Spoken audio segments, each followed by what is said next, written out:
Mi esposa me robó todo lo que gané en 26 años, trabajando en Estados Unidos. Me acusó de cosas falsas, me hizo quedar como un criminal y lo peor de todo, mis propios hijos me dieron la espalda como si nunca hubiera existido. Me llamo José Luis Aguilar Hernández. Tengo 65 años y todavía me cuesta creer todo lo que me pasó. Regresé a México con la ilusión de disfrutar los últimos años de mi vida tranquilo, en la casa que con tanto sacrificio construí desde lejos. Pero cuando llegué descubrí que ya no tenía nada. La mujer con la que compartí toda mi vida me traicionó de la manera más cruel. Vendió la casa, vació las cuentas, se fue con otro hombre y me dejó completamente solo, sin un peso y con el alma rota. Todavía tengo muy presente las imágenes de aquellos años en Dallas, Texas. Trabajaba en la construcción desde las 6 de la mañana hasta que oscurecía, bajo el sol fuerte, con el sudor corriendo por la cara. Cargaba tabiques, cemento, herramientas pesadas. Era un trabajo duro, pero lo hacía con gusto porque creía que todo ese esfuerzo tenía sentido. Cada semana mandaba dinero a México para mi esposa Claudia y para mis hijos, Marcos y Lucía. Me imaginaba el día en que volvería y los abrazaría en la puerta de nuestra casa, la misma que yo estaba pagando con mis manos agrietadas y mis sueños. Pero ese sueño se rompió de golpe. Cuando volví con la ilusión más grande, lo que encontré fue un golpe que me dejó sin aire. No había casa, no había ahorros, y las personas a las que más amaba ya no querían saber de mí. Claudia me acusó ante las autoridades de violencia doméstica, una mentira que usó para quedarse con todo y hacerme deportar. Me trataron como un delincuente, me sacaron sin dejarme defenderme, sin escucharme. No tuve oportunidad de explicar que yo era el que siempre mandaba el dinero, el que mantenía la casa y a los niños. Mis hijos creyeron sus palabras y me bloquearon. Me eliminaron de sus vidas como si yo nunca hubiera sido su padre.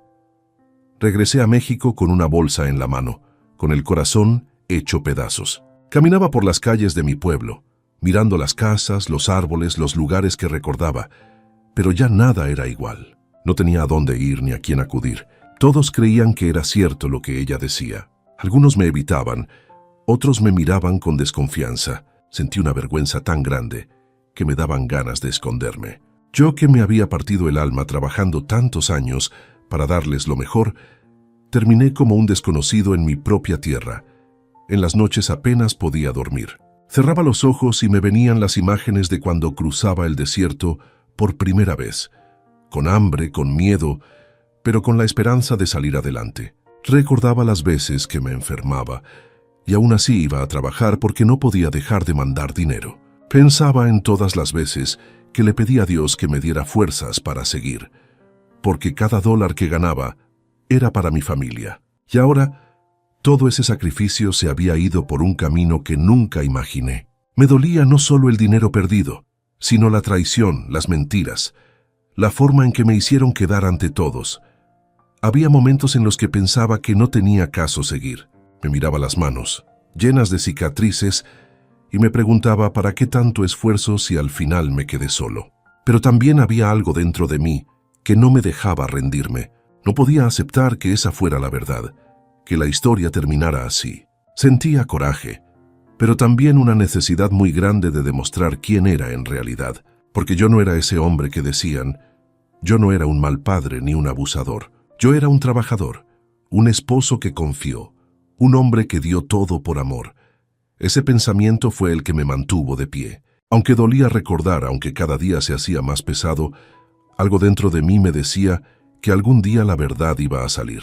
Pero por ahora, lo único que tenía eran mis recuerdos, mis papeles viejos y una soledad que pesaba más que cualquier carga que haya levantado en todos esos años. Nací en un pueblito humilde de Zacatecas, donde las calles eran de tierra y el trabajo nunca alcanzaba. Desde chico aprendí a ganarme la vida con las manos, ayudando a mi padre en el campo, cargando costales, sembrando maíz, levantándome antes del amanecer. No conocí lujos, pero sí el valor del esfuerzo. Siempre soñé con algo simple: tener una casa propia, ver a mis hijos estudiar, sentarme en una silla tranquila al final del día y sentir orgullo por lo logrado. Por eso, cuando conocí a Claudia, creí que ese sueño sería posible. Ella era alegre, de palabras dulces, y me hizo creer que juntos podíamos salir adelante. Nos casamos jóvenes y tuvimos a nuestros 2 hijos, Marcos y Lucía. Yo juré que haría lo que fuera necesario para darles una vida mejor. Pero con el paso del tiempo, el trabajo aquí ya no alcanzaba. Ganaba poco, apenas para comer, y los niños crecían. Recuerdo las noches donde Claudia me hablaba de los sueños que tenía. Una casa de material, cuartos amplios, una cocina bonita. Me decía, José, allá en el norte se gana bien. Si te vas unos años, podríamos tenerlo todo. Al principio no quería dejarla sola, pero la necesidad fue más fuerte que el miedo. Le prometí que solo sería un tiempo, que trabajaría duro y volvería con lo suficiente para que nunca más pasáramos carencias. Crucé la frontera con el corazón encogido, sin saber si volvería. Fueron días de hambre, sed y miedo. Dormí en el suelo, caminé por horas bajo el sol con los pies llenos de ampollas, pero llegué a Dallas y ahí empezó otra vida. Al principio fue duro. No conocía a nadie, no hablaba inglés y me sentía perdido. Pero encontré trabajo en la construcción. Era pesado pero honesto. Cargaba cemento, tabiques, madera, y aunque el cuerpo me dolía, me sentía útil. Cada día me repetía que todo lo hacía por mi familia, que cada dólar que ganaba era una promesa cumplida.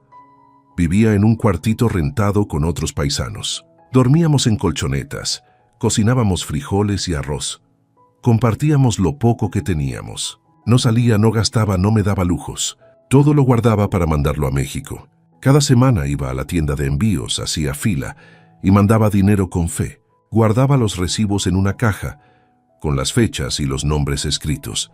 Llamaba a Claudia y le decía, «Ya te mandé, cuídalo bien». Ella me decía que sí, que lo estaba guardando para la casa, que ya iban levantando las paredes.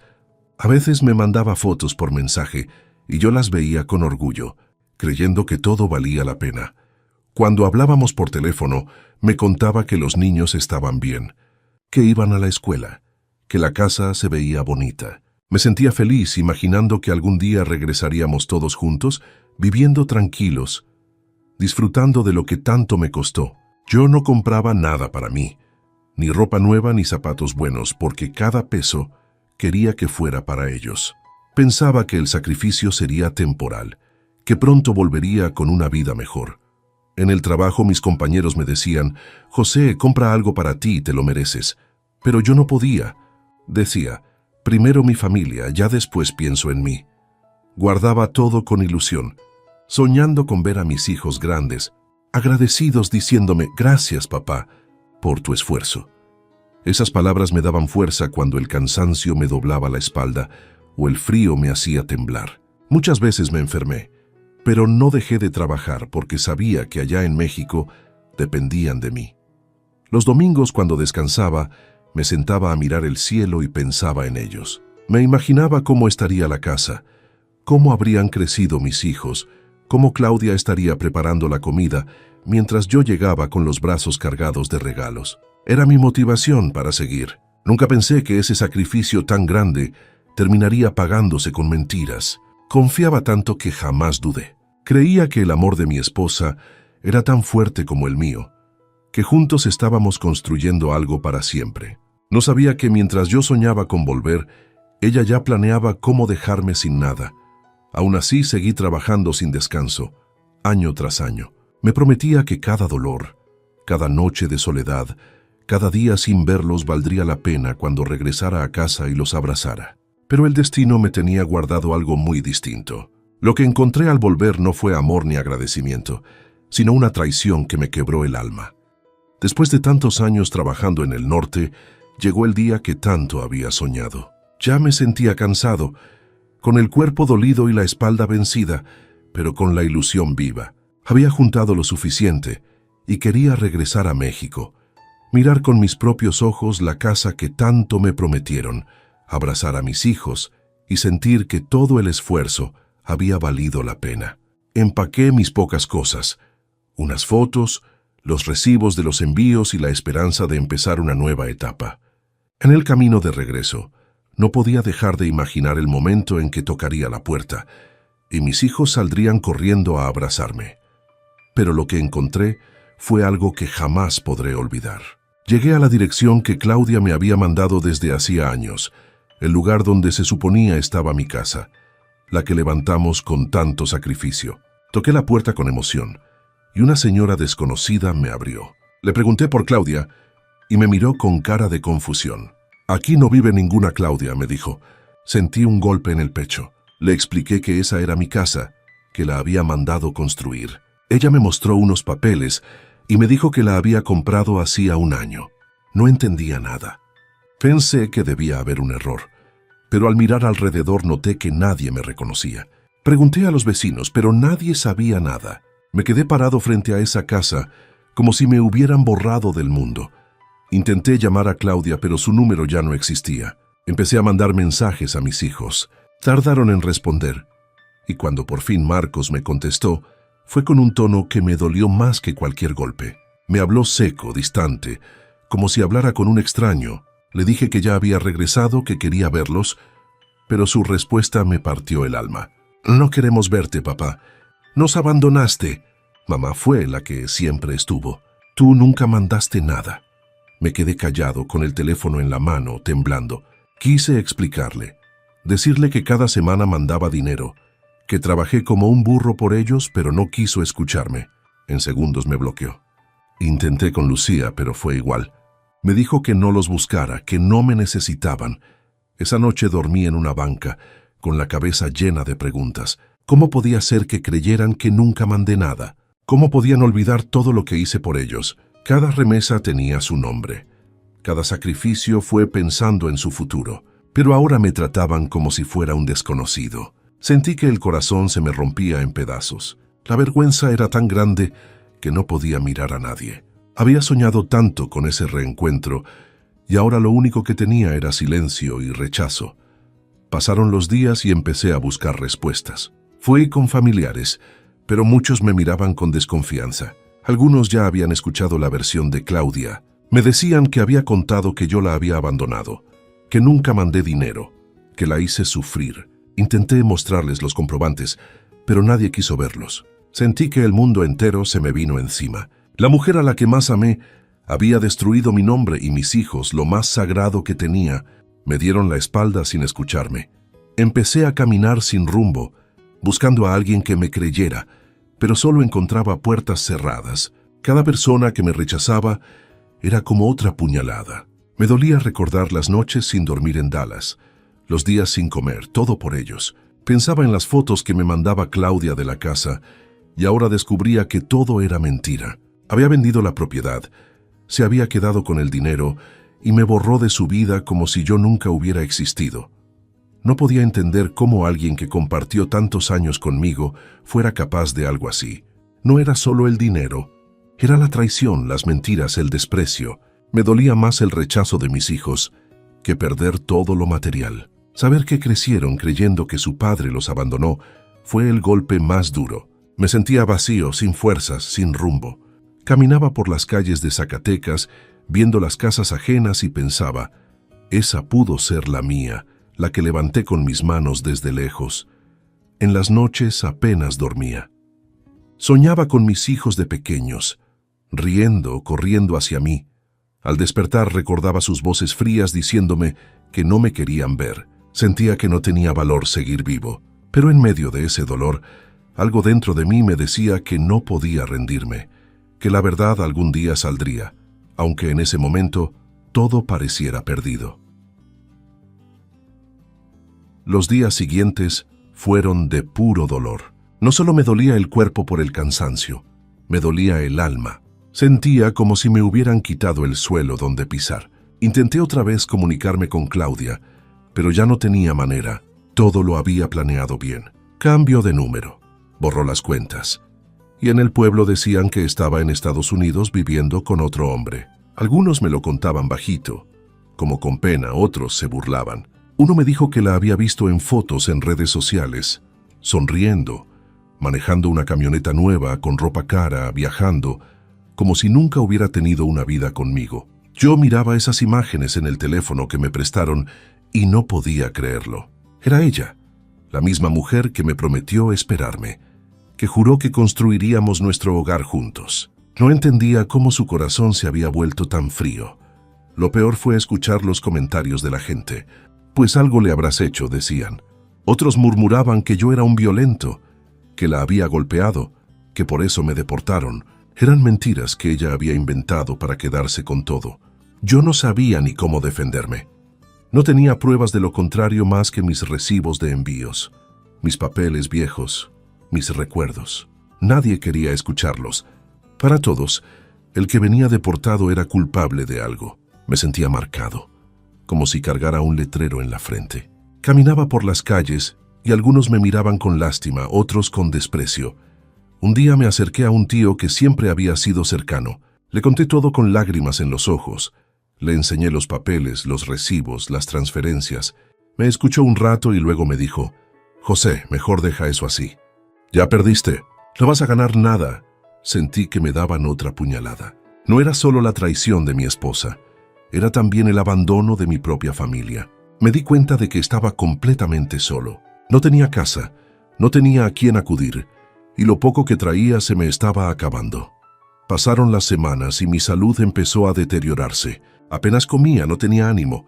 Dormía en un cuartito prestado, con un colchón viejo y una cobija delgada. A veces me despertaba de madrugada con el corazón agitado, recordando la cara de mis hijos cuando eran pequeños. Cómo me abrazaban, cómo me decían: «Te quiero, papá». Ahora ni siquiera respondían mis mensajes. Intenté mandarles fotos de los recibos para que vieran la verdad, pero ya no podía. Me habían bloqueado de todo. Era como si no existiera para ellos. Había noches en que me arrodillaba en el piso y le pedía a Dios que me diera fuerzas. No le pedía dinero ni venganza, solo que me ayudara a entender por qué me pasaba todo esto. Me preguntaba una y otra vez en qué momento se rompió todo, cuándo fue que mi familia dejó de ser mi familia. No encontraba respuesta. Sentía rabia, tristeza, impotencia. Lo único que me mantenía respirando era el recuerdo de los sacrificios que hice. No podía creer que se hubieran borrado tan fácil. Un día, un conocido del pueblo me dijo: «Tu esposa anda diciendo que eras borracho, que no mandabas dinero, que eras violento». Sentí que la cabeza me daba vueltas. Era como si ella quisiera matarme sin tocarme, destruir mi nombre por completo. Yo nunca tomé, nunca le grité, nunca le levanté la mano. Siempre fui respetuoso. Le mandaba cada peso que ganaba, confiando en que ella estaba construyendo nuestra vida. Ahora esa confianza era lo que más me dolía. No era solo el dinero perdido, era el amor traicionado. Me quedaba horas sentado mirando mis papeles. Veía los comprobantes con las fechas, los nombres, los montos, y me daba coraje pensar que aún así la gente no me creía. Me veía reflejado en otros hombres que también habían sido olvidados después de trabajar tanto en el norte. Parecía una historia repetida. El que se va a buscar un futuro termina regresando con las manos vacías y el corazón destrozado. Yo no quería ser uno más, pero sentía que ya no tenía fuerza. Una mañana, al levantarme, me miré en el espejo y apenas me reconocí. Tenía la cara cansada, los ojos hundidos, el alma partida. Pensé que tal vez ya era hora de dejarme caer, de aceptar la derrota. Pero algo dentro de mí se resistía. No quería irme de este mundo, sin que se supiera la verdad. Algo me decía que no todo estaba perdido, que todavía había una forma de demostrar quién era yo de verdad. Después de tantos golpes y noches sin dormir, hubo un día en que sentí que ya no podía más. El cuerpo se me estaba acabando, la mente se me llenaba de pensamientos tristes y las fuerzas se me iban poco a poco. Había perdido todo: la casa, el dinero, a mis hijos y el respeto de la gente. Me preguntaba una y otra vez por qué la vida había sido tan injusta conmigo si lo único que hice fue trabajar y amar a mi familia. Caminaba sin rumbo, sin ganas, hasta que un día me encontré con alguien que no esperaba. Rubén, un paisano que había trabajado conmigo en Dallas. Apenas me vio, me reconoció y al mirarme la cara entendió que algo grave me pasaba.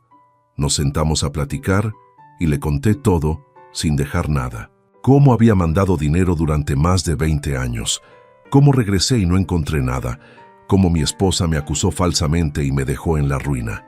Rubén escuchó en silencio, sin interrumpir, y cuando terminé me dijo algo que me encendió una chispa por dentro. «No estás loco, José. Si tienes los recibos, si tienes pruebas, puedes demostrar la verdad. No dejes que esa mujer te quite también tu nombre. Al principio dudé, sentía que ya no tenía sentido, pero él insistió.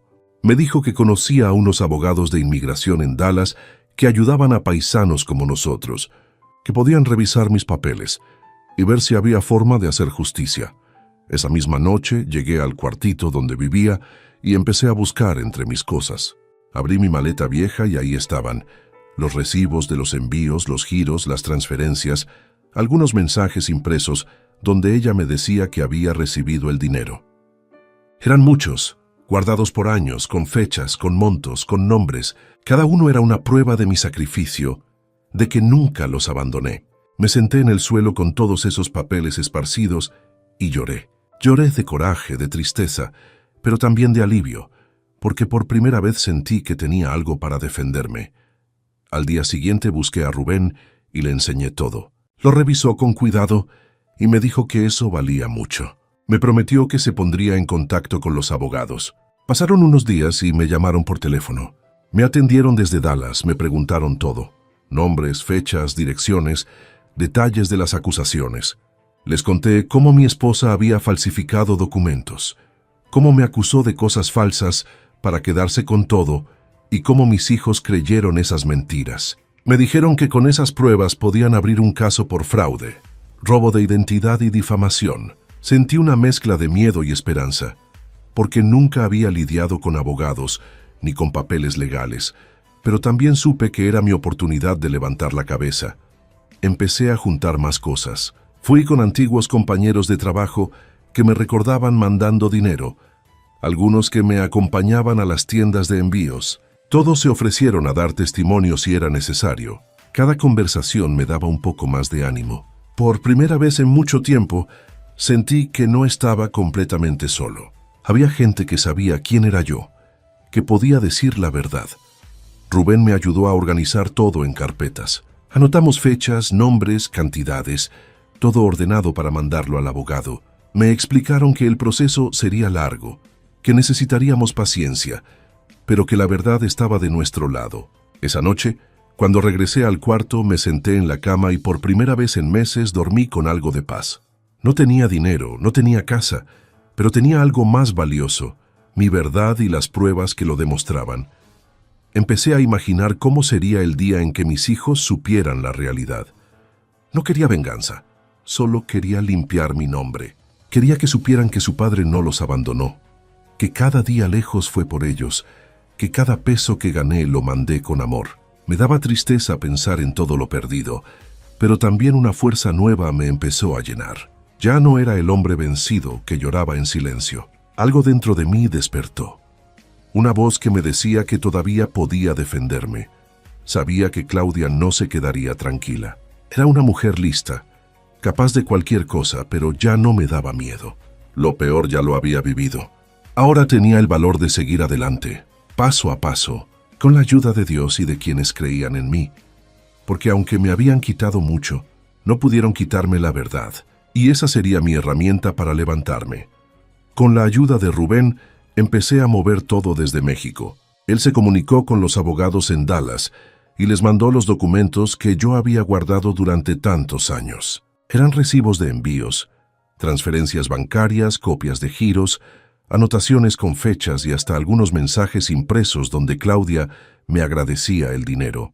Cada papel contaba una parte de mi historia. Los abogados quedaron sorprendidos al ver que tenía todo tan bien guardado. Me dijeron que esas pruebas valían oro, que demostraban que yo había cumplido como esposo y padre y que lo que había hecho mi esposa era un delito grave.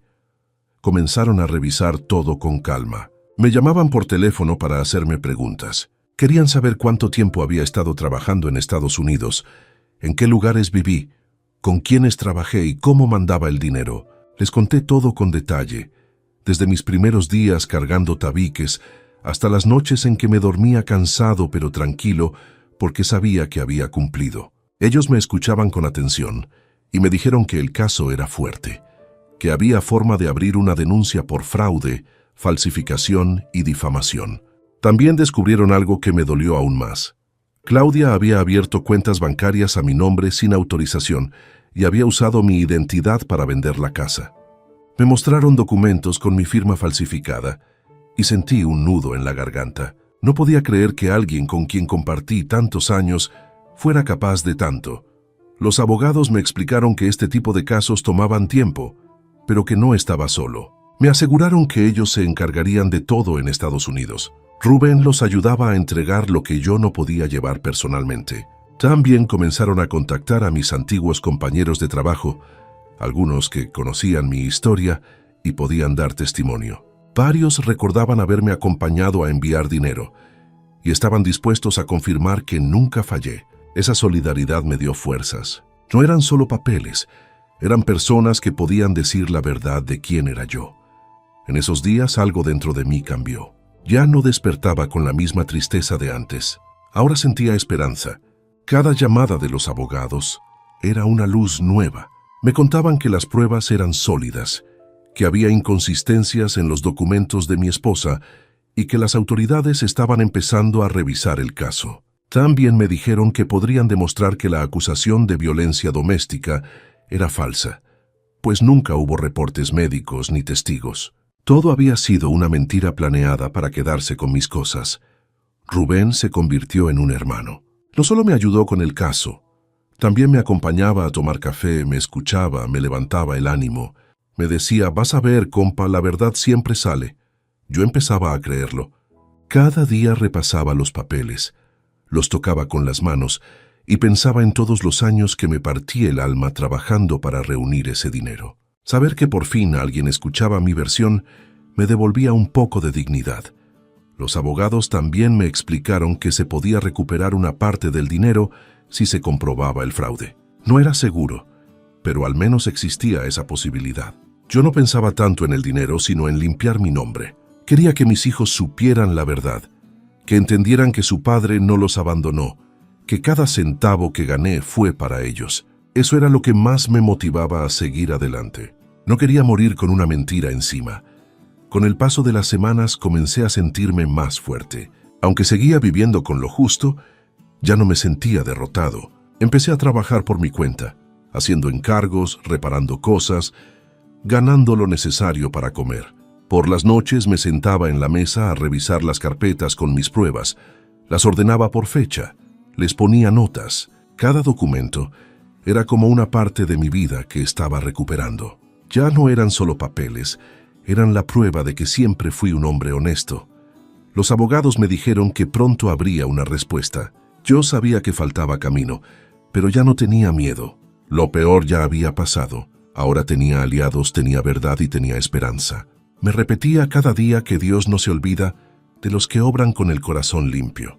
Y aunque todavía me dolía el recuerdo de mis hijos rechazándome, dentro de mí crecía la certeza de que algún día ellos sabrían todo y entenderían quién era su padre de verdad. Mientras los abogados avanzaban con el caso, muchas noches me quedaba solo repasando mi vida, y venían a mi mente recuerdos que dolían como si acabaran de pasar. Me acordaba de tantas veces que Claudia me habló con desprecio, aunque en ese momento no lo entendí.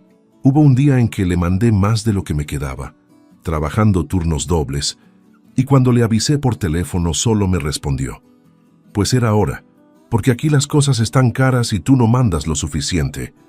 Sentí tristeza, pero lo dejé pasar, pensando que quizá estaba cansada o preocupada. Nunca imaginé que detrás de esas palabras ya había un corazón que se estaba enfriando. Otra vez, cuando le dije que había pensado en regresar pronto para estar con ellos, me contestó molesta. ¿A qué vienes?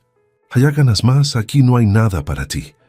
Eso me quedó dando vueltas en la cabeza, pero le creí cuando me dijo que era por el bien de los niños. No sabía que lo que quería era tenerme lejos para hacer sus planes. Cada recuerdo se sentía como una herida nueva. Me dolía pensar que todo ese tiempo fui el único que creía en ese sueño de familia. También recordaba momentos en los que me hacía sentir menos. Cuando le contaba que seguía sin aprender bien el inglés, se burlaba. Por eso nunca vas a salir adelante, José, ni siquiera puedes hablar bien.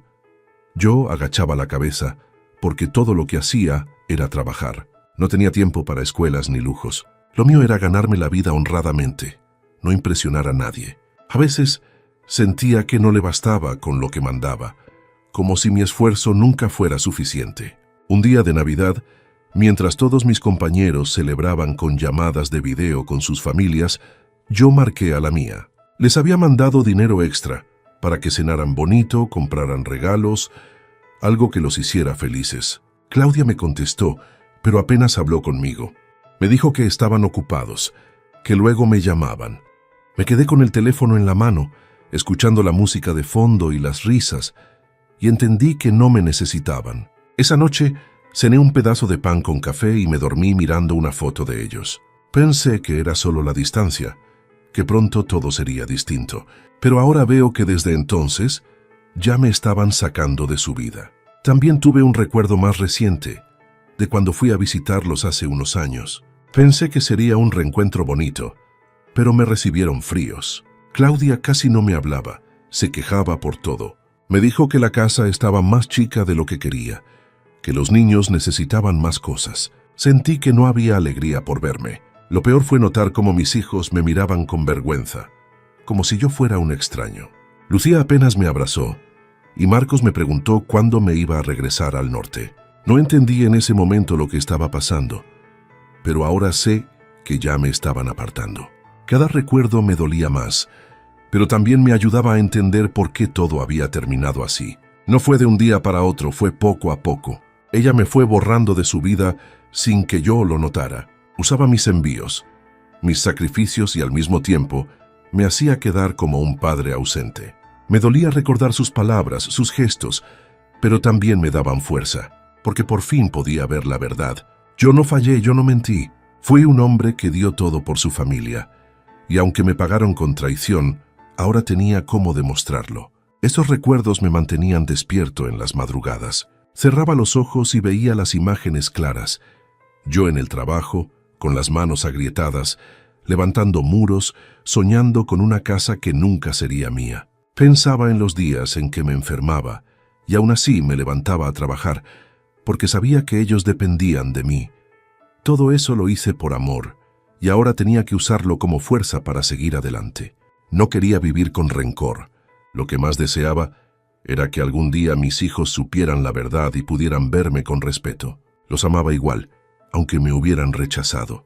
Cada sacrificio, cada noche de soledad, cada lágrima, ahora era mi testimonio. Y con esos recuerdos en el corazón, estaba dispuesto a seguir luchando para que la verdad saliera a la luz. Cuando recordaba todo lo que había pasado, lo que más me dolía era pensar en el día en que me deportaron.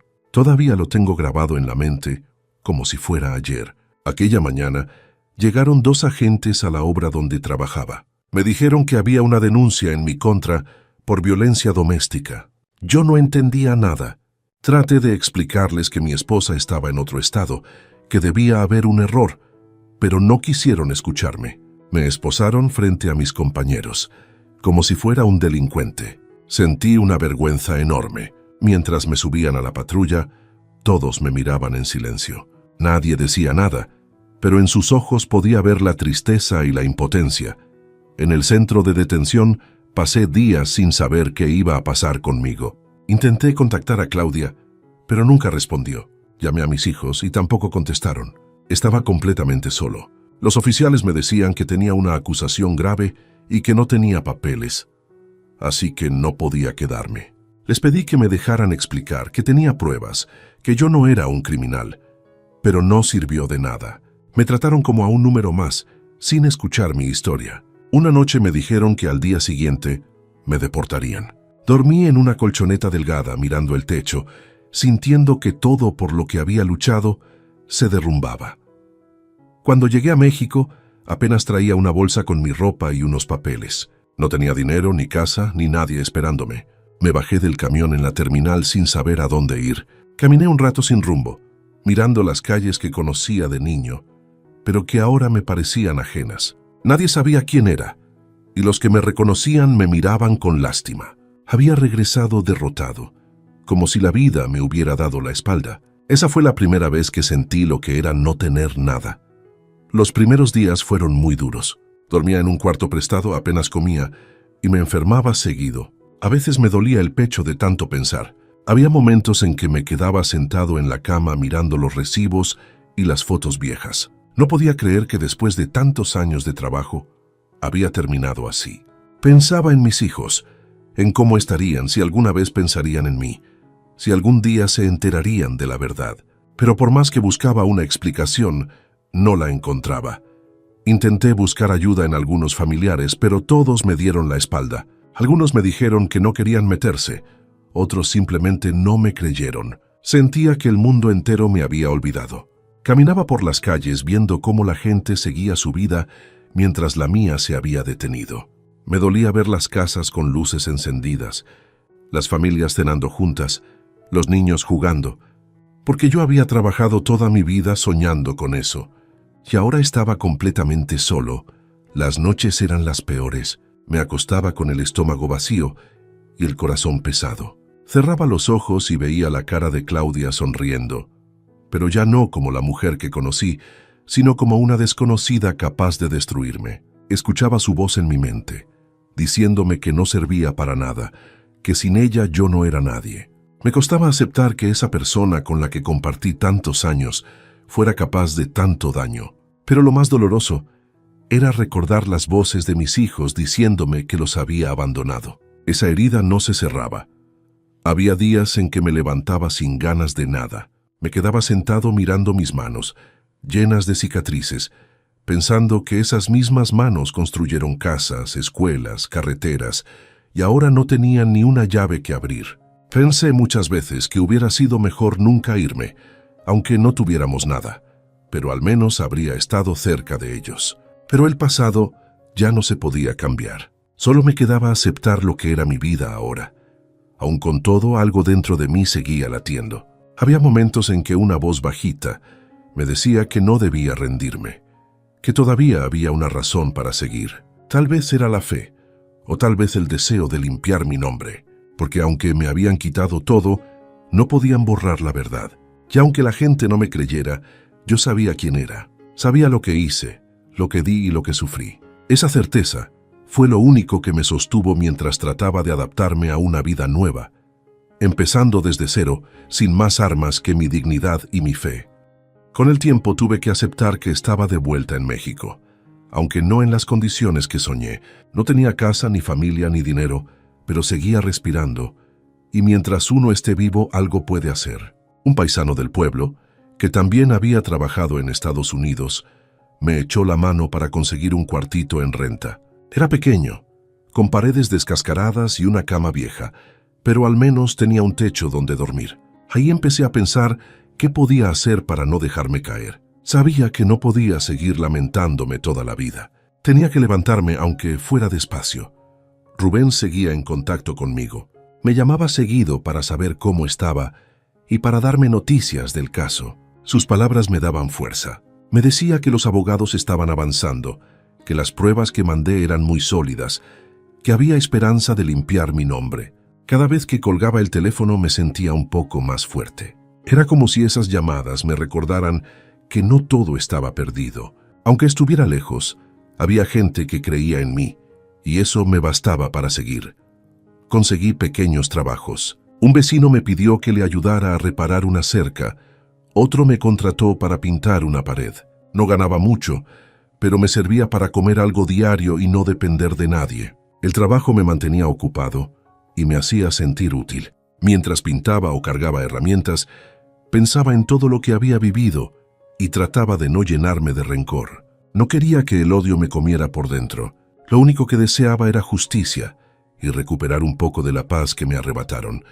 Algunas tardes me iba a caminar por el mercado o por las calles del centro.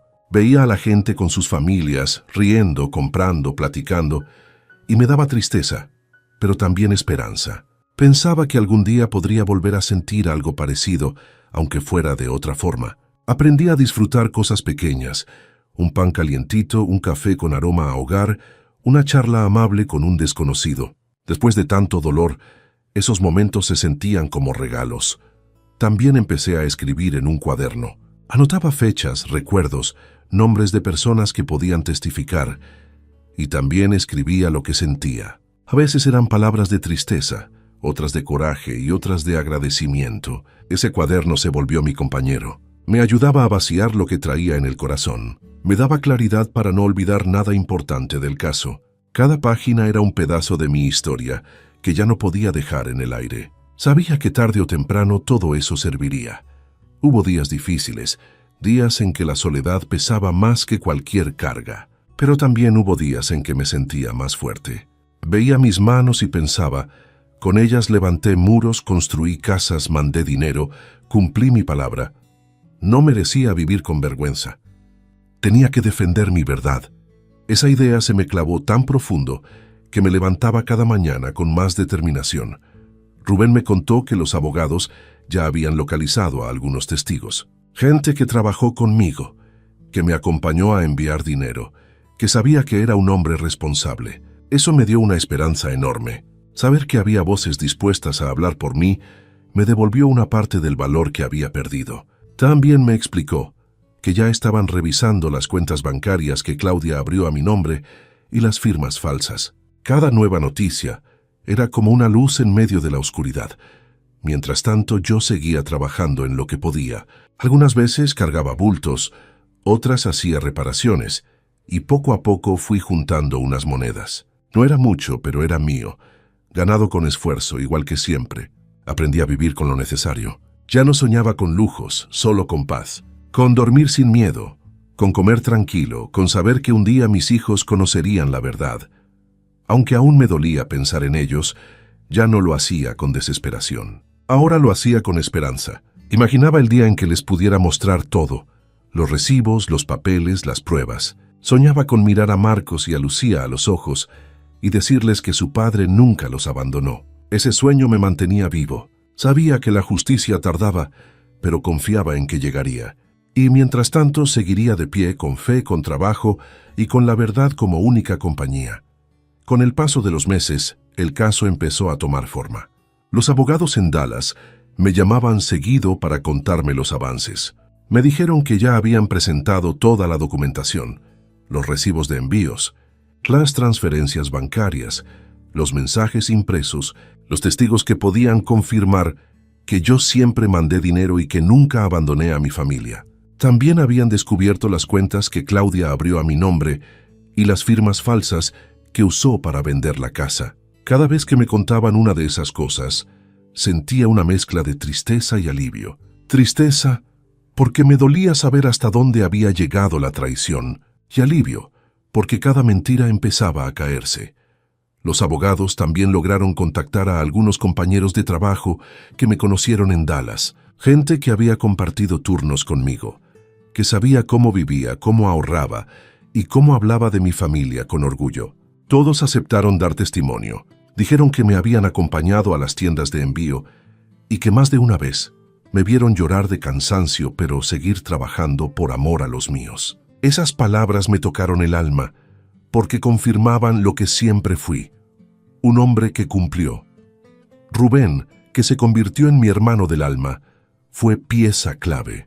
Él estaba allá, moviéndose por mí, entregando documentos, hablando con los abogados, buscando contactos. Sin su ayuda, nada de esto habría sido posible. Me llamaba casi a diario para contarme los pasos que daban y para animarme.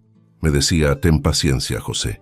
La justicia camina despacio, pero llega. Yo lo escuchaba y sentía una paz que hacía mucho no sentía.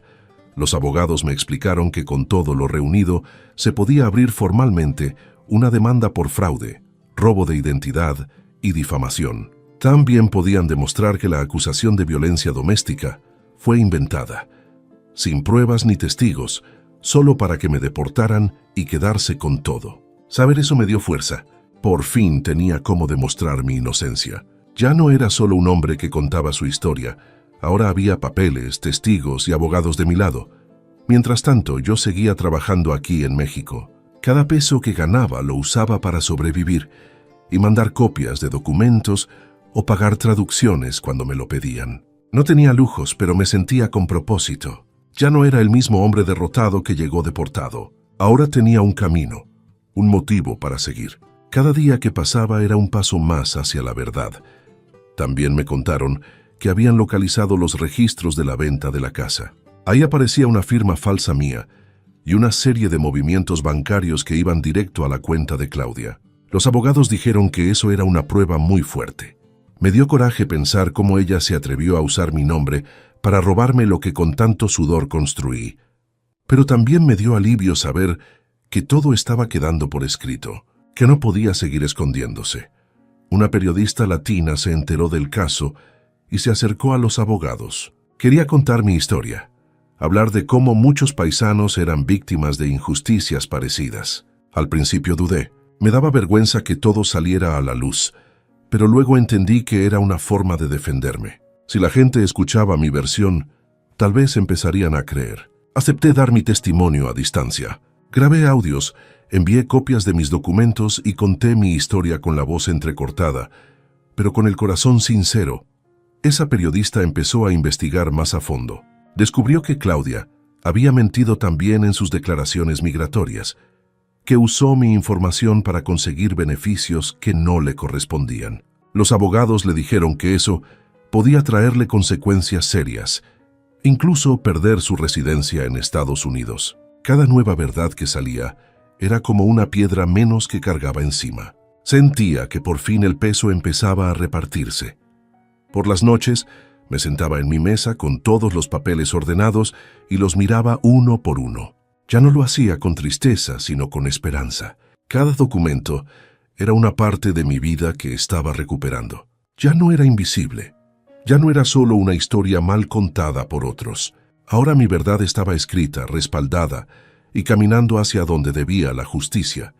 Y aunque sabía que todavía faltaba mucho por recorrer, ya no tenía miedo. Porque cuando uno tiene la verdad en las manos, puede caminar derecho, aunque el camino sea largo y lleno de piedras. Un día, mientras regresaba de un trabajo de pintura, recibí una llamada que me heló la sangre. Era Claudia. No había sabido nada de ella en mucho tiempo, y escuchar su voz me revolvió el estómago. Hablaba con ese tono altanero que siempre usaba cuando quería imponer su voluntad.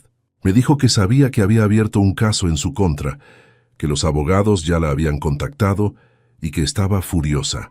«No sabes con quién te estás metiendo», fueron sus primeras palabras. Intentó intimidarme, diciendo que tenía contactos, que podía hacerme la vida más difícil de lo que ya era. Por un momento me quedé callado, escuchándola, recordando todo el daño que me había hecho, pero ya no era el mismo hombre temeroso de antes. Le respondí con calma, sin gritarle, pero con voz firme.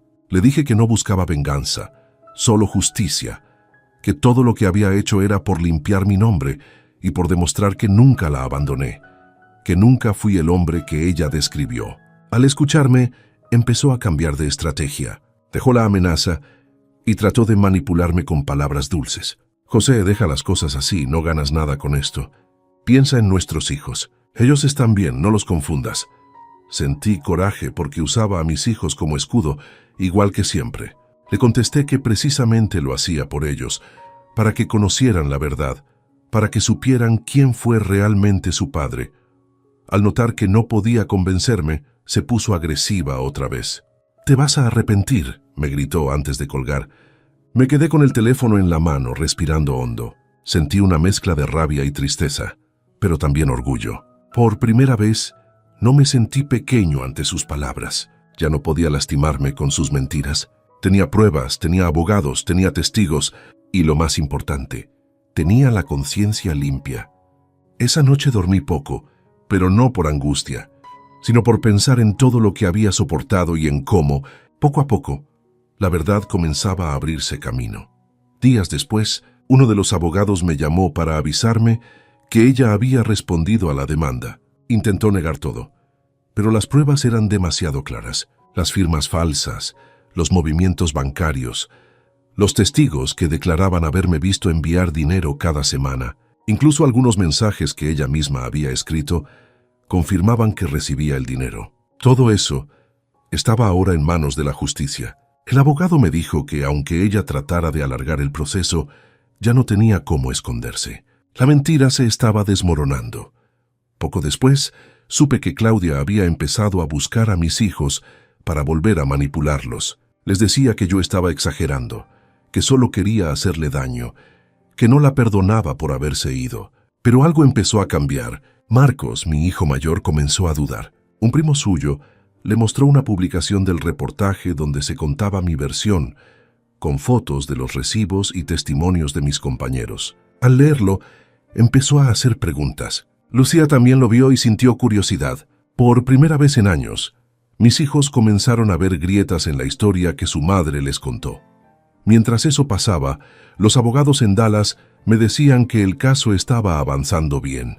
Cada documento presentado era una prueba más contra ella. Yo seguía trabajando en lo que podía aquí en México, juntando para mis gastos y esperando noticias. Había días en los que me llegaban recuerdos dolorosos, pero ya no me tumbaban como antes.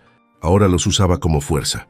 Cada lágrima derramada me recordaba por qué estaba luchando. Rubén seguía de cerca todo.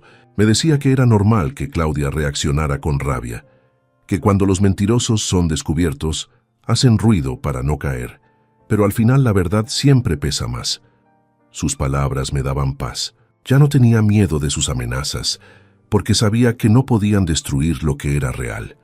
Con el tiempo, me acostumbré a esas llamadas inesperadas, a sus intentos de hacerme sentir culpable, pero ya no surtían efecto. En cada conversación, quedaba claro quién decía la verdad y quién trataba de esconderla. Yo ya no era el hombre que pedía explicaciones, era el que caminaba con la frente en alto. Y aunque el camino seguía siendo largo, por primera vez sentía que estaba ganando algo más que un juicio, estaba recuperando mi voz, mi valor y mi dignidad. El tiempo siguió pasando y cada día el caso se hacía más sólido. Los abogados me decían que Claudia estaba acorralada, ya no podía sostener sus mentiras. Habían encontrado documentos donde usó mi nombre para abrir cuentas y vender la casa sin mi consentimiento. También detectaron transferencias a su cuenta personal justo después de las fechas en que yo mandaba dinero. Todo coincidía. Era cuestión de tiempo para que la justicia dictara sentencia. Pero mientras más avanzaba el caso, más agresiva se ponía. Empezó a mandarme mensajes desde números desconocidos, con amenazas disfrazadas. Decía que si no retiraba la denuncia, mis hijos nunca me volverían a hablar. Me dolía leer eso, pero ya no me dejaba intimidar. Sabía que era su forma de desesperación. Los abogados me recomendaron guardar todo como evidencia, así que imprimí cada mensaje y los anexé al expediente. Cada palabra que decía la hundía más.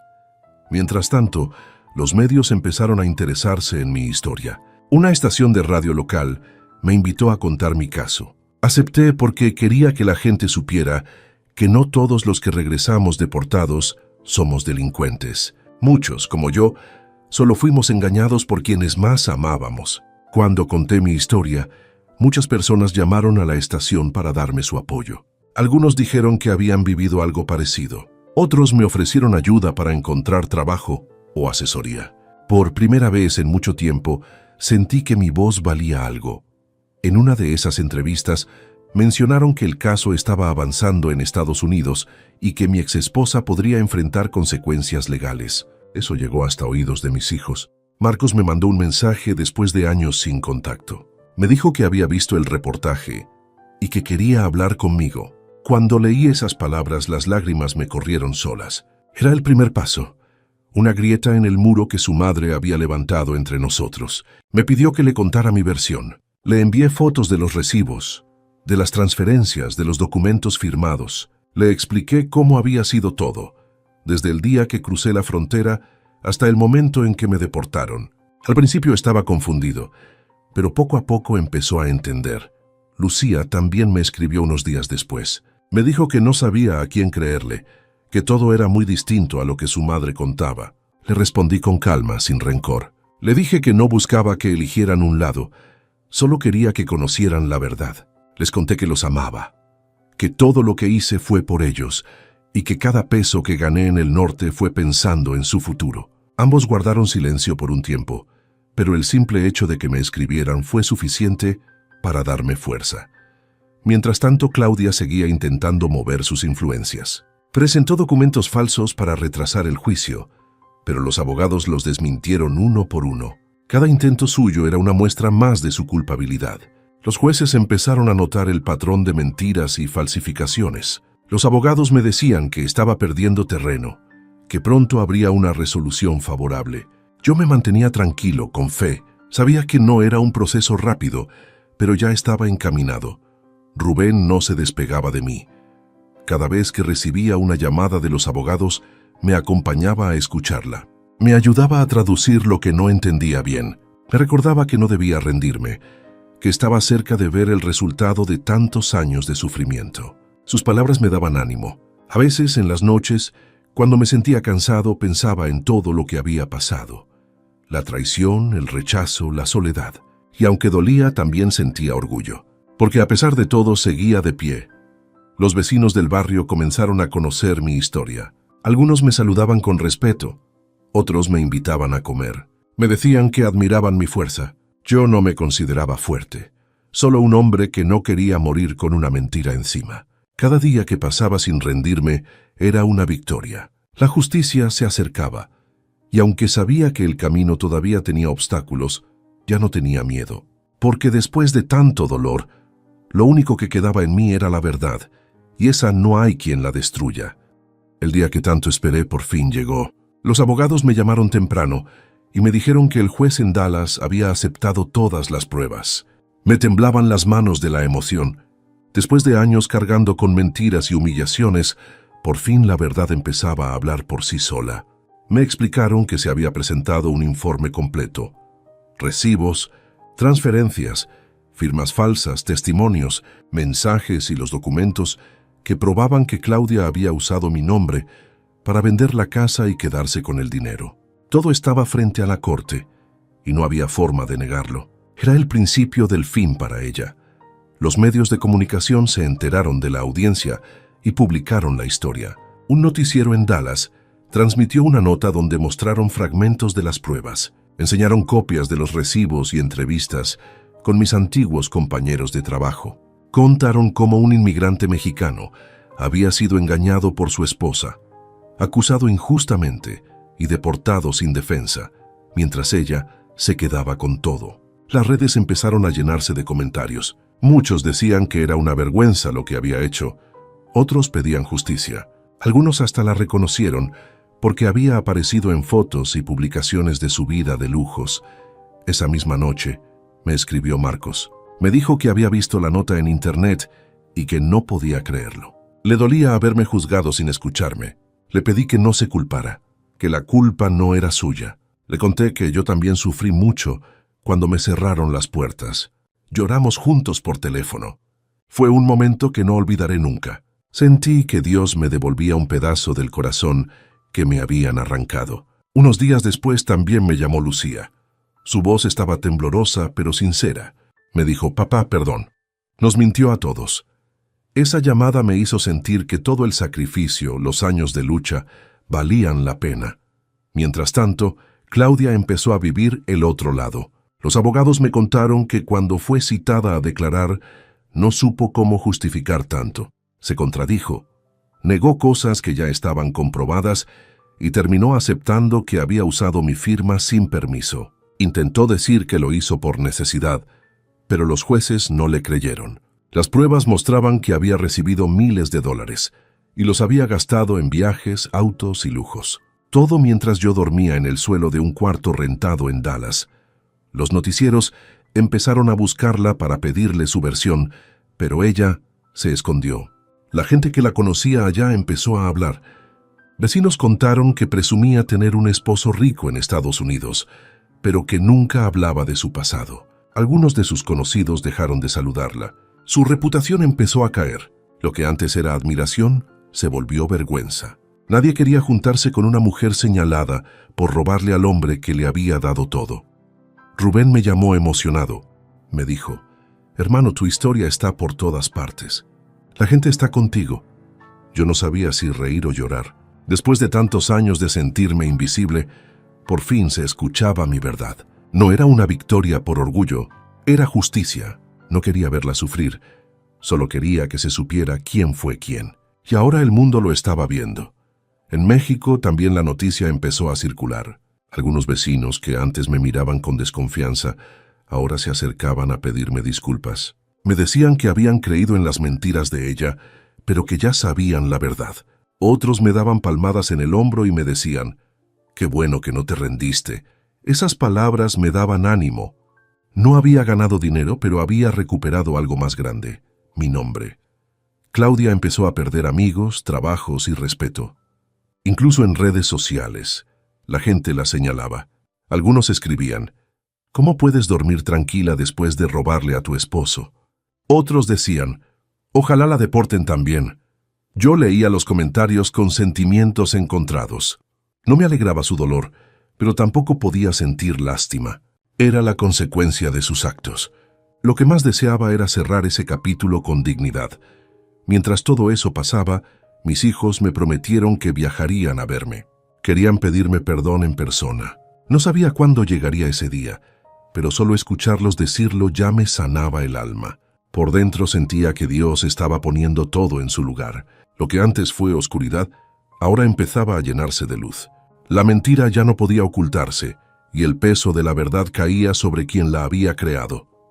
Llegó el día de la audiencia final. Me desperté temprano, con el corazón latiendo fuerte. Aunque estaba lejos, los abogados me dijeron que podía seguir todo por videollamada. Me senté frente a un teléfono prestado, con las manos sudando y los ojos puestos en la pantalla. Ahí estaba Claudia frente al juez, sin la seguridad de antes, sin esa mirada altanera con la que solía verme. Se le notaba nerviosa. Los abogados mostraron todas las pruebas una por una, los recibos de los envíos, las transferencias a su nombre, las firmas falsas en la venta de la casa, los testimonios de mis compañeros y los mensajes donde ella misma reconocía haber recibido el dinero. El juez escuchaba en silencio, tomando notas sin perder detalle. Cuando le tocó hablar, intentó justificarse. Dijo que yo la había abandonado, que no sabía de mí por años, que necesitaba mantener a los hijos. Pero los abogados le mostraron los registros de llamadas, los mensajes, los depósitos constantes durante más de 20 años. Cada palabra suya era una contradicción. El juez la detuvo y le preguntó por qué vendió la casa si el dinero venía de mi trabajo. No supo qué decir. Se quedó callada mirando al suelo. Esa imagen se me quedó grabada. Era la misma mujer que un día me humilló, que me hizo sentir como si no valiera nada, y ahora estaba ahí, frente a la verdad que tanto tiempo trató de esconder. Cuando terminaron las exposiciones, el juez habló con voz firme. Dijo que las pruebas eran claras, que se había comprobado fraude, falsificación y difamación. Declaró que todas las acusaciones en mi contra eran falsas y ordenó limpiar mi nombre en los registros migratorios. También dictó que Claudia debía devolver parte del dinero obtenido de manera ilegal y enfrentar cargos por falsificar mi firma y mentir a las autoridades. Escuchar esas palabras fue como quitarme una piedra enorme del pecho. Sentí que por fin podía respirar. Los medios cubrieron la noticia. Varios titulares decían: «Mexicano injustamente deportado gana demanda por fraude contra su exesposa». En los noticieros mostraron imágenes de la audiencia y contaron mi historia como un ejemplo de lucha y perseverancia. Gente de distintos lugares empezó a mandarme mensajes de apoyo, personas que habían pasado por algo parecido o que simplemente se conmovieron con mi historia. Muchos decían que era una lección de fe, que nunca hay que rendirse aunque todos duden de uno. Claudia, en cambio, salió del tribunal con la cabeza baja. Algunos reporteros la siguieron, pero no quiso hablar. Las cámaras captaron su rostro lleno de vergüenza. En redes sociales los comentarios eran duros. Muchos la llamaban traidora. Otros decían que era una vergüenza para las mujeres honestas que luchan por salir adelante. Algunos conocidos que antes la admiraban por su vida de lujos, la bloquearon y dejaron de frecuentarla. Su reputación cayó por completo. Lo que construyó con mentiras se desmoronó en cuestión de días. Mis hijos, al ver todo, quedaron en shock. Marcos me llamó llorando. Me dijo que no sabía cómo pedirme perdón, que se sentía engañado, que le dolía haber creído tantas mentiras. Le dije que no importaba, que lo único que quería era tenerlos de vuelta, que el amor de un padre no se apaga por los errores. Lucía también me llamó. Entre sollozos me pidió disculpas. Me dijo que ahora entendía todo, que cada historia que su madre les contaba era una mentira y que admiraba mi paciencia. Escuchar eso fue como sanar una herida abierta por años. Rubén vino a verme esa noche con una botella de refresco para celebrar. Nos sentamos en la banqueta y brindamos con vasos de plástico. Me dijo: «Te lo dije, hermano. La verdad tarda, pero llega». Yo no podía dejar de agradecerle. Sin su ayuda, sin su fe en mí, nada de esto habría sido posible. Sentía un nudo en la garganta, pero no de tristeza, sino de gratitud. Esa noche recé, no para pedir, sino para agradecer. Agradecí por haber tenido la fuerza de no rendirme, por la gente buena que me ayudó, por mis hijos que regresaron a mí y por la justicia que, aunque tardó, llegó. No sentí rencor por Claudia, sentí lástima, porque al final lo perdió todo: su nombre, su libertad, su familia y la paz que nunca más conocerá. Y yo, que un día estuve en el suelo, ahora volvía a caminar con la frente en alto, sabiendo que la verdad me había devuelto la dignidad. Después de la sentencia, mi vida empezó a cambiar. No fue de un día para otro, pero cada amanecer se sentía más ligero. Ya no cargaba con la vergüenza, ni con la sombra de una mentira. Caminaba por las calles con la frente en alto, sabiendo que mi nombre había sido limpiado y que la verdad había vencido. Muchos que antes me daban la espalda, ahora me saludaban con respeto. Algunos me pedían perdón por haber creído en lo que no era cierto. Yo solo les decía que no guardaba rencor, que lo importante era que la justicia había hablado. Claudia, en cambio, lo perdió todo. La declararon culpable de fraude y falsificación. Tuvo que devolver parte del dinero, y su residencia en Estados Unidos le fue retirada. La deportaron a México con antecedentes, y la gente que antes la acompañaba en sus fiestas ahora ni siquiera la miraba. Supo lo que era quedarse sola, sin credibilidad, sin amigos, sin el poder de sus mentiras. Dicen que trató de buscar trabajo, pero nadie quiso contratarla. Algunos conocidos me contaron que vivía rentando un cuarto pequeño, sin visitas, sin lujos, con la mirada vacía. Era como si la vida le hubiera cobrado cada lágrima que me hizo derramar. Yo, en cambio, encontré un poco de paz. Con la ayuda de Rubén, abrí una tiendita sencilla en Aguascalientes. Vendía abarrotes, pan, refrescos y lo necesario para sobrevivir. No me hacía rico, pero me daba para comer y para vivir tranquilo. Cada día saludaba a mis vecinos con una sonrisa y agradecía a Dios por la oportunidad de empezar de nuevo. Ya no soñaba con lujos ni con casas grandes. Mi mayor riqueza era mi dignidad recuperada. Mis hijos cumplieron su promesa. Viajaron a verme. Cuando los vi bajando del camión, sentí que el corazón se me iba a salir del pecho. Marcos fue el primero en acercarse. Me abrazó tan fuerte que me hizo llorar. Me pidió perdón una y otra vez, y yo solo le dije que ya no había nada que perdonar. Lucía también me abrazó, llorando, repitiendo que lamentaba haberme creído muerto en vida. Nos sentamos los tres en una banca y hablamos por horas. Les conté todo lo que pasé, y ellos me contaron cómo su madre los había manipulado con mentiras. No buscábamos culpables, solo queríamos sanar. Esa tarde sentí que la vida me devolvía lo que más dolía: el amor de mis hijos.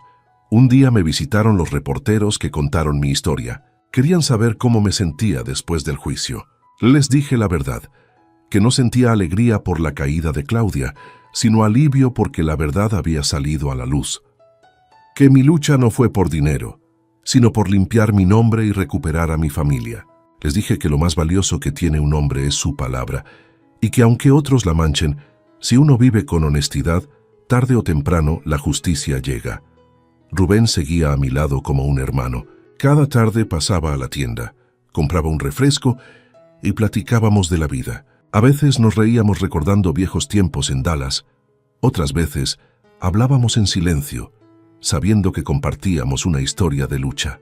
Él fue mi apoyo cuando todos me dieron la espalda, y siempre le estaré agradecido.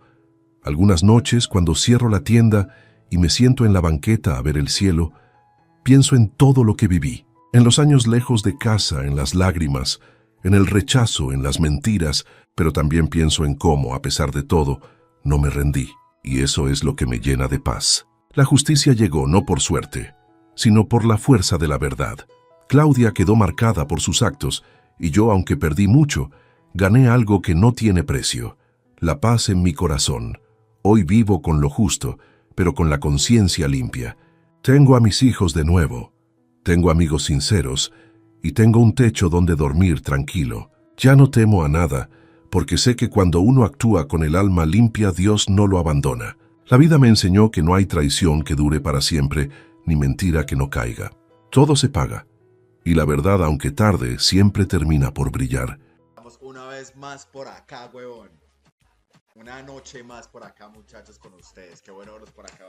Aplausos. No lo merecemos, no lo merecemos.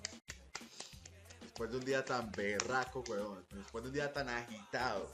Aquí estamos. Invictos. Me gustó esto. ¿Cómo vamos, parceros? Buenas noches, háblamelo de Ledan. ¿Todo bien o qué? ¿Cómo estás, parcerito? Háblamelo, Pirlo. Pirlo 420 en la casa. ¿Cómo va, hermano? ¿Cómo va todo? ¿Cómo va todo, mi socio? ¿Qué es lo que es? ¿Cuál es la movida, parce?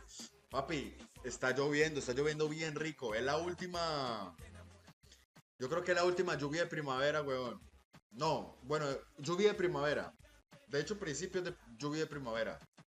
Parcero, la verdad que hoy estoy muy bien, weón. A pesar de que casi no cuento la historia hoy, weón. Papi, cae me parto la cabeza. Literalmente. Papi, estaba moviendo unas cosas, me caí el camión, weón, me di como una vuelta para atrás, papi, y había una piedrota, marica. Por suerte que la cabeza no me cayó ahí, parce, pero sí me alcancé a doblar ¿cómo se llama eso? El tobillo, marica. Vamos una vez más por acá, weón. Una noche más por acá, muchachos, con ustedes. Qué bueno verlos por acá. Aplausos. No lo merecemos, no lo merecemos. Después de un día tan berraco, weón. Después de un día tan agitado. Aquí estamos. Invictos. Me gustó esto. ¿Cómo vamos, parceros? Buenas noches, háblamelo de Ledan. ¿Todo bien o qué? ¿Cómo estás, parcerito? Háblamelo, Pirlo. Pirlo 420 en la casa. ¿Cómo va, hermano? ¿Cómo va todo? ¿Cómo va todo, mi socio? ¿Qué es lo que es?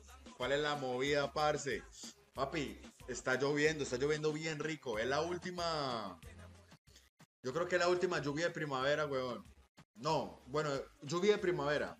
De hecho, principios de lluvia de primavera. Parcero, la verdad que hoy estoy muy bien, weón. A pesar de que casi no cuento la historia hoy, weón. Papi, cae me parto la cabeza. Literalmente. Papi, estaba moviendo unas cosas, me caí el camión, weón, me di como una vuelta para atrás, papi. Y había una piedrota, marica. Por suerte que la cabeza no me cayó ahí, parce, pero sí me alcancé a doblar ¿cómo se llama eso? El tobillo, marica. Vamos una vez más por acá, huevón. Una noche más por acá, muchachos, con ustedes. Qué bueno verlos por acá. Aplausos. No lo merecemos, no lo merecemos. Después de un día tan berraco, huevón. Después de un día tan agitado. Aquí estamos. Invictos. Me gustó esto. ¿Cómo vamos, parceros? Buenas noches, háblamelo de Ledan. ¿Todo bien o qué? ¿Cómo estás, parcerito? Háblamelo, Pirlo. Pirlo 420 en la casa. ¿Cómo va, hermano? ¿Cómo va todo? ¿Cómo va todo, mi socio? ¿Qué es lo que es? ¿Cuál es la movida, parce? Papi, está lloviendo bien rico. Es la última. Yo creo que es la última lluvia de primavera, weón. No, bueno, lluvia de primavera. De hecho, principios de lluvia de primavera. Parcero, la verdad que hoy estoy muy bien, weón. A pesar de que casi no cuento la historia hoy, weón. Papi, cae me parto la cabeza. Literalmente. Papi, estaba moviendo unas cosas, me caí el camión, weón, me di como una vuelta para atrás, papi. Y había una piedrota, marica. Por suerte que la cabeza no me cayó ahí, parce, pero sí me alcancé a doblar ¿cómo se llama eso? El tobillo, marica. Vamos una vez más por acá, huevón. Una noche más por acá, muchachos, con ustedes. Qué bueno verlos por acá. Aplausos. No lo merecemos, no lo merecemos. Después de un día tan berraco, huevón. Después de un día tan agitado. Aquí estamos. Invictos. Me gustó esto. ¿Cómo vamos, parceros? Buenas noches, háblamelo de Ledan. ¿Todo bien o qué? ¿Cómo estás, parcerito? Háblamelo, Pirlo. Pirlo 420 en la casa. ¿Cómo va, hermano? ¿Cómo va todo? ¿Cómo va todo, mi socio? ¿Qué es lo que es? ¿Cuál es la movida, parce? Papi, está lloviendo bien rico. Es la última. Yo creo que es la última lluvia de primavera, weón.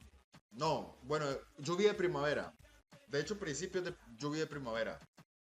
Parcero, La verdad que hoy estoy muy bien, huevón. A pesar de que casi no cuento la historia hoy, huevón. Papi, casi me parto la cabeza. Literalmente. Papi, estaba moviendo unas cosas, me caí el camión, huevón, me di como una vuelta para atrás, papi. Y había una piedrota, marica. Por suerte que la cabeza no me cayó ahí, parce, pero sí me alcancé a doblar ¿cómo se llama eso? El tobillo, marica. Vamos una vez más por acá, huevón. Una noche más por acá, muchachos, con ustedes. Qué bueno verlos por acá. Aplausos. No lo merecemos, no lo merecemos. Después de un día tan berraco, huevón. Después de un día tan agitado. Aquí estamos. Invictos. Me da gusto esto. ¿Cómo vamos, parceros? Buenas noches, háblamelo de Ledán. ¿Todo bien o qué? ¿Cómo estás, parcerito? Háblamelo, Pirlo. Pirlo 420 en la casa. ¿Cómo va, hermano? ¿Cómo va todo? ¿Cómo va todo, mi socio? ¿Qué es lo que es? ¿Cuál es la movida, parce? Papi, está lloviendo bien rico. Es la última. Yo creo que es la última lluvia de primavera, weón. No, bueno, lluvia de primavera.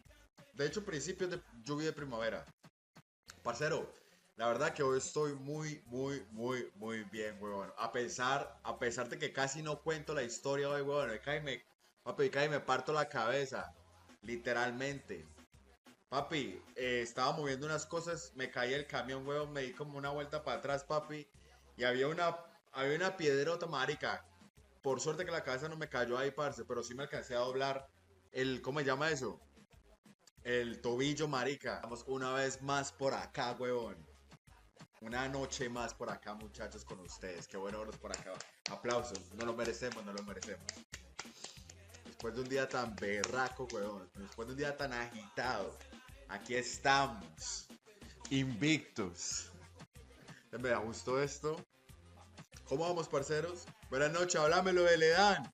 ¿Todo bien o qué? ¿Cómo estás, parcerito? Háblamelo, Pirlo. Pirlo 420 en la casa. ¿Cómo va, hermano? ¿Cómo va todo? ¿Cómo va todo, mi socio? ¿Qué es lo que es? ¿Cuál es la movida, parce?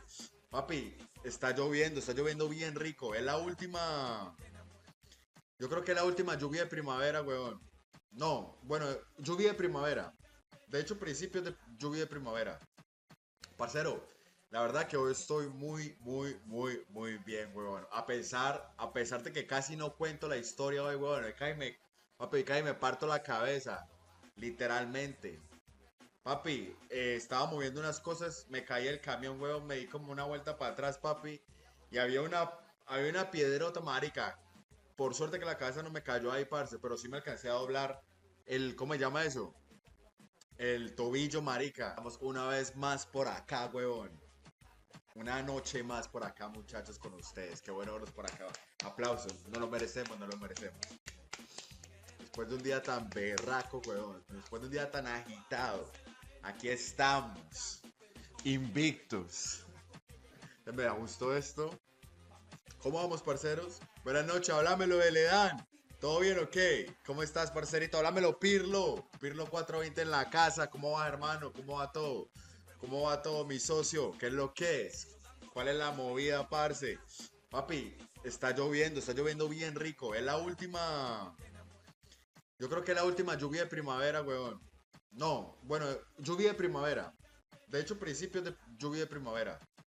Parcero, la verdad que hoy estoy muy bien, weón. A pesar de que casi no cuento la historia hoy, weón. Papi, casi me parto la cabeza. Literalmente. Papi, estaba moviendo unas cosas, me caí el camión, weón, me di como una vuelta para atrás, papi. Y había una piedrota, marica. Por suerte que la cabeza no me cayó ahí, parce, pero sí me alcancé a doblar ¿cómo se llama eso? El tobillo, marica. Vamos una vez más por acá, huevón. Una noche más por acá, muchachos, con ustedes. Qué bueno verlos por acá. Aplausos. No lo merecemos, no lo merecemos. Después de un día tan berraco, huevón. Después de un día tan agitado. Aquí estamos. Invictos. Me da gusto esto. ¿Cómo vamos, parceros? Buenas noches, háblamelo de Ledán. ¿Todo bien o qué? ¿Cómo estás, parcerito? Háblamelo, Pirlo. Pirlo 420 en la casa. ¿Cómo va, hermano? ¿Cómo va todo? ¿Cómo va todo, mi socio? ¿Qué es lo que es? ¿Cuál es la movida, parce? Papi, está lloviendo bien rico. Es la última. Yo creo que la última lluvia de primavera, weón. No, bueno, lluvia de primavera. De hecho, principios de lluvia de primavera. Parcero, la verdad que hoy estoy muy bien, weón. A pesar de que casi no cuento la historia hoy, weón. Papi, cae y me parto la cabeza. Literalmente. Papi, estaba moviendo unas cosas, me caí el camión, weón, me di como una vuelta para atrás, papi.